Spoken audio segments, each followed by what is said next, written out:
ಗದಗ ತಹಶೀಲ್ದಾರ್ ಕಚೇರಿಯಲ್ಲಿ ಅಮಾಯಕ ಯುವಕನ ಮೇಲೆ ಹಲ್ಲೆ ಮಾಡಲಾಗಿದೆ. ಹಲ್ಲೆ ಮಾಡಿದವರು ಉಪ ತಹಶೀಲ್ದಾರ್ ಮತ್ತು ಅವರ ಸಹಚರರು ಅಂತ ಸಾಮಾಜಿಕ ಜಾಲತಾಣದಲ್ಲಿ ಹರಿದಾಡ್ತಾ ಇದೆ.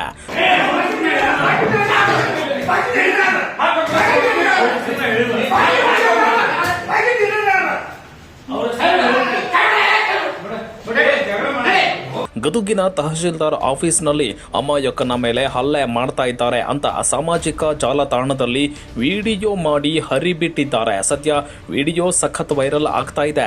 ಹಲ್ಲೆ ಮಾಡಿದವರು ಬೇರೆ ಯಾರೂ ಅಲ್ಲ, ಅದು ಉಪ ತಹಶೀಲ್ದಾರ್ ಹಾಗೂ ಅವರ ಸಹಚರರು ಅಂತ ಹರಿಬಿಟ್ಟಿದ್ದಾರೆ.